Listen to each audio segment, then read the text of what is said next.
because of how he was making it look like he'll call out somebody else that's like.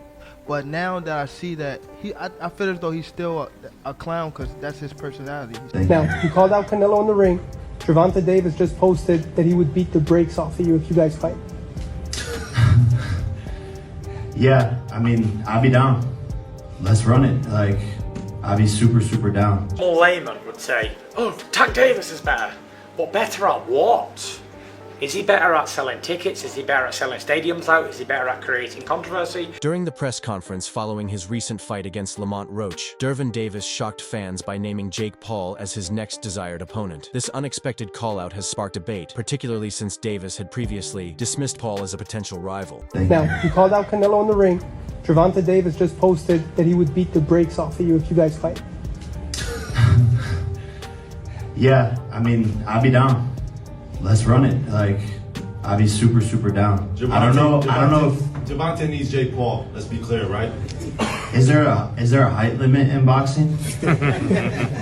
Tank Davis has been vocal about his views on fighters accepting lucrative offers to compete in Saudi Arabia, suggesting that such decisions amount to selling their souls. He has expressed concerns about the growing trend of high-profile boxing matches being hosted in the Middle East, implying that financial incentives are beginning to overshadow the sport's integrity. However, this perspective is not without controversy. Critics argue that boxing has always been deeply tied to financial considerations, and that opportunities in emerging markets like Saudi Arabia can elevate the sport's global profile. They contend that fighters securing massive paydays in new regions is simply part of the sport's evolution, rather than a compromise of its values. Davis's comments add to the ongoing debate about the balance between financial incentives and the preservation of boxing's core principles. His assertion that fighters accepting offers from regions like Saudi Arabia are selling their souls underscores his concerns about the sport's direction. His own cautious approach to such opportunities signals a commitment to maintaining boxing's integrity, even in the face of substantial financial temptations. Yeah, for sure. Awesome. Where do you think you'd be without Canelo? Thanks. Your life in general. I'm from the inner city. I was outside. That answers your question. I don't want to say I was like, you know. Yeah, but, listen. You know. How do you feel about the state of American boxing? Do you feel like you're keeping it afloat since Canelo's doing 3 out of 4 fights in Saudi Arabia? He fighting over there? 3 out of the 4, yeah. He got a fight over there? Yeah, 3 to 4. I thought they be having fights here too. Well, he's putting on fights here, but Canelo is he got a fight over there. He got a fight over there, and he comes back with Crawford and then 2 next year over there. So he fighting Crawford here? Yeah. So that's not bad. legend. But great. But I ain't gonna lie, they've been saying like I don't want what's the name, but they've been saying like they've been getting messed up over there, bro. Like everything is different. Like it's been sick, and not only one fighter. Like it's been numerous fighters that have been getting sick over there. So I don't know, bro. And you see how the guy was. He looked at the scorecard. Turkey hopped up and hit the score. But when I said it, it was like. I know, I'm trying the to way how he was talking, he was like, yeah, Jeff, my man, like, you know what I mean? We want to get Tank over here and fight. Man, I already know what y'all gonna do. Like, Jake if I don't get the Paul was knockout. defending you. He put a tweet saying like, this is what Tank was talking about. See? But every time I say something, it's like I'm hating because I'm going against the grain. I mean, not even going against the grain. I'm letting like, you know. So to that point, do you feel like a responsibility to the sport in America? I know you think about retirement, but it's like things are going rough in the States. Everything's going over there. Yeah, but it's like people selling that stuff. Like, you know, even the picture where everybody was in the room. That shit look like some devil shit. Some cult, right? Yeah. Fans are now calling out Gervonta Davis for hypocrisy after he previously criticized fighters for selling their souls by accepting lucrative offers, yet is now entertaining a fight with Jake Paul. A Twitter user, Edwin, summed up the backlash by tweeting, "Jake Paul? Yeah, Tank was ready to sell his soul." Many believe that Davis, who once dismissed Paul as a clown, is now chasing the same financial opportunities he criticized others for. This shift has sparked debate, with some defending his decision as a smart business move, while others argue that it contradicts his past statements. Meanwhile, Jake Paul has reacted to Gervonta Davis's performance against Lamont Roach with a mix of praise and criticism. While Paul admitted it was a really good fight, he also pointed out that Davis needed to create more action, claiming the bout felt more like a sparring session. He went on to say that, "This wasn't the Gervonta Davis I knew," showing clear disappointment in Davis's performance. Paul's comments suggest he expected a more dominant and aggressive showing from Davis. With their ongoing back and forth, his reaction adds even more fuel to their potential rivalry, leaving fans wondering if Davis will respond with a stronger performance next time. Man, he got lucky as a draw. He did a good fight though. I thought he won it, but man, he gotta just create more action.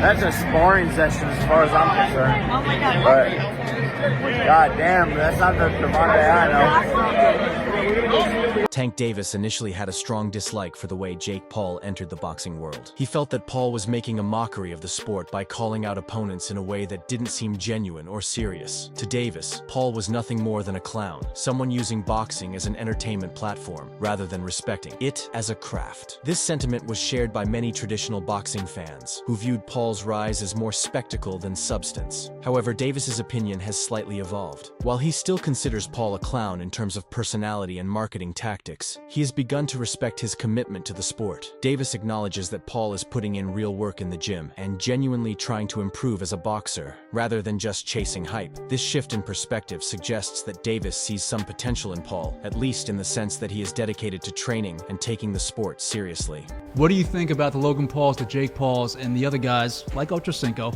fighting and what they bring to the world of boxing? Is that a good thing or is that a bad thing for boxing? You know, I feel as though at first I didn't like how Jake Paul was coming in.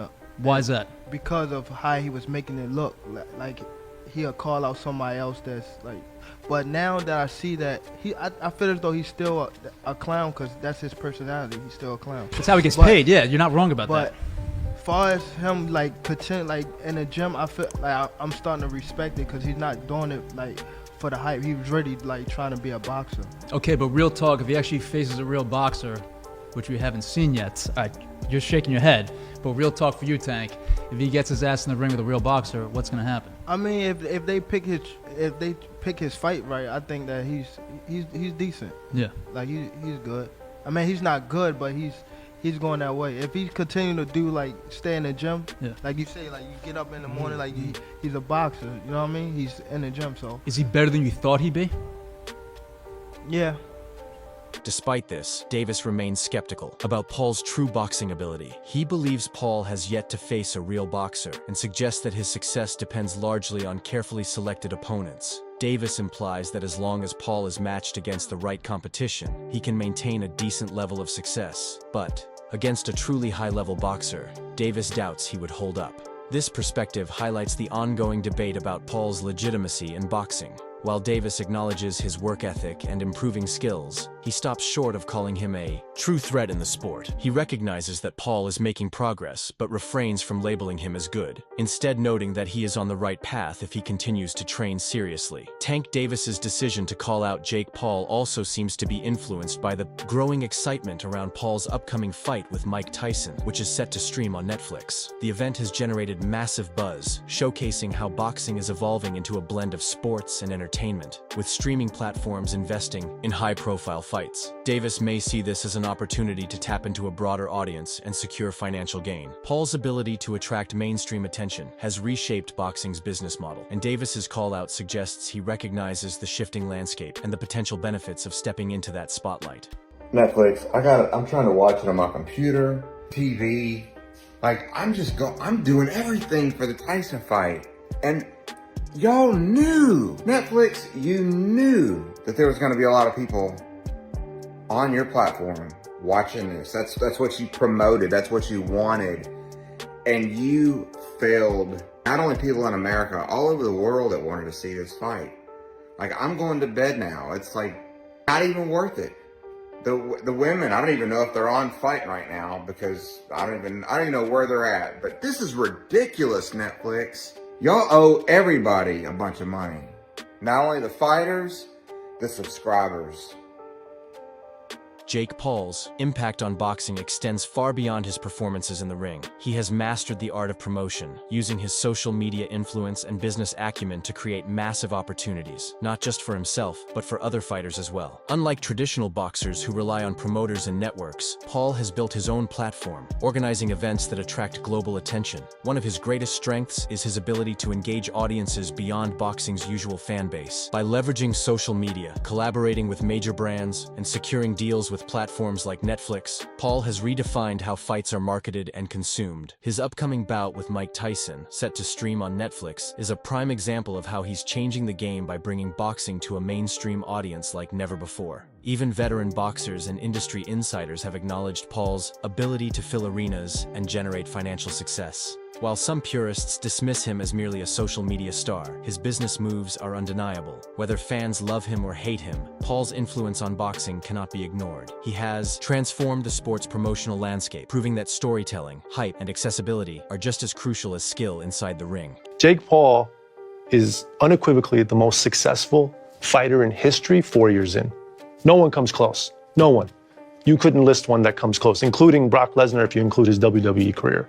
4 years in terms of what he's done in terms of box office, pay-per-view, impact, helping other boxers, because he had platform, he had awareness, and he's got the focus and discipline to drive with. Gervonta Davis previously stated that he planned to retire by the end of the year, citing boredom with boxing. However, his recent call-outs of multiple fighters, including Jake Paul, have left fans questioning his true intentions. If he's genuinely planning to step away, why is he actively seeking new fights? Some believe he may be reconsidering retirement, while others think he's simply looking to secure big money bouts before leaving the sport. His mixed signals have sparked debate about whether he's truly losing passion for boxing or strategically positioning himself for high-profile matchups that could redefine his career before he walks away. Gervonta Davis is not a top 5 pound-for-pound fighter right now. He's arguably not even in the top 10 pound-for-pound right now. Despite how cool this picture is, it does not get him into the pound-for-pound list. Even though we could say that he could probably beat everyone in the lightweight division, even though I think he loses to Shakur,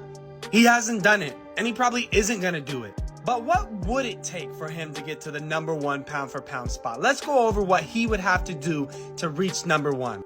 Well, first off, he'd obviously have to go undisputed in the lightweight division.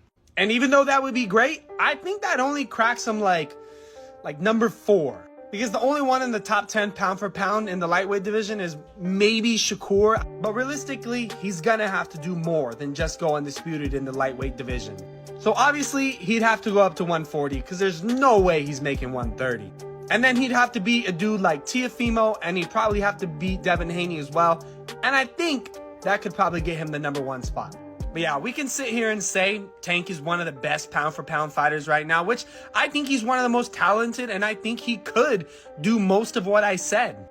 However, hypotheticals aren't going to work with pound-for-pound listing. Gervonta Davis's call-out of Jake Paul has left many fans confused, especially after he previously announced plans to retire. Twitter user Tate reacted by tweeting, "Thought he was retiring," echoing the sentiments of many who questioned Davis's true intentions. If he was serious about leaving the sport, why is he now chasing fights? Some believe he's simply looking for a lucrative payday before stepping away, while others think he may not be ready to retire after all. Davis's mixed messages have sparked debate, leaving fans wondering whether this is genuine interest or just a strategic move for attention. Jake Paul reacted calmly to Davis's remarks, showing respect for his abilities. "He's a great fighter, and he surprised me a couple of times," Paul admitted, highlighting Davis's skill in the ring. His composed response suggests that, despite their differences in personality and approach, Paul acknowledges Davis's boxing talent. Your thoughts on Tank Davis? Man, he's a great fighter. He's a great fighter. He surprised me a couple of times. We've had some word exchanges. Yes. But it's all for fun. I hope this fight with Ryan Garcia happens. Who you leaning on? It's a 50-50 fight, in my opinion. You know, Gervonta hasn't shown the ability to win a lot of rounds against taller fighters, and then he relies on the knockout in the later rounds, which has worked for him. But if Ryan could avoid that, I think it'll be his power and speed will be and range will be a problem for Gervonta. But if Ryan gets caught, we see what Luke Campbell did. Yeah. And Gervonta is obviously a way bigger puncher than Luke. So it's really, in my eyes, the fight could go either way. Even heavyweight champion Tyson Fury weighed in on the Paul Davis debate, recognizing Gervonta Davis as the superior boxer while applauding Jake Paul's promotional skills. Fury acknowledged Paul's ability to generate massive attention for fights, stating that while Davis possesses elite talent, Paul's business acumen is reshaping how boxing reaches mainstream audiences. A layman would say, oh, Tank Davis is better. But better at what? Is he better at selling tickets? Is he better at selling stadiums out? Is he better at creating controversy? Is he better at getting followed on Instagram? Is he better at putting more eyeballs on the boxing? Is he better than him at that? The answer would be no. But is he better at him in a fight? It has to be really, you have to break it down. You know what I mean? Surprisingly, Gervonta Davis isn't ranked among the top 10 pound-for-pound lightweight fighters, a fact that has caught many fans off guard. This has sparked debates about his true standing in the sport, and whether facing Jake Paul would elevate his career or simply be a spectacle. Some see it as an opportunity, while others view it as a distraction from more meaningful fights within his division. Tank is just done with boxing. He does not enjoy it anymore. It's very clear that he just does not want to box anymore, and that's okay. He went into more detail about why he wants to retire after 2025, and it basically just comes down to he's tired of fighting, he's tired of getting punched in the face, he's not worried about his legacy. He said that he has his legacy in his city, and that's all he's worried about. He did also say that he wants to go to therapy, and he feels like if he goes to therapy now while he's boxing, he won't have that same fire inside of him, and he won't even be able to mentally get prepared for a fight.